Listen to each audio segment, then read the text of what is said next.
నుంచి గదిలో మార్చి మళ్ళీ కట్టారో ఏమో మాయజాలము తెలుసు మంత్రగారడి తెలుసు రెంటి కన్న ఇది ఇంకోటేమో నీలాకాశం నేలాకొస్తే ఇట్టాగే ఉంటాదో ఏమో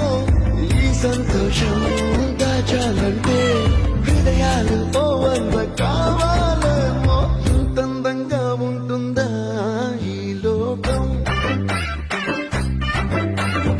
ఇన్నాళ్ళు ఈ మనసుకి తెలియాలేదే పాపం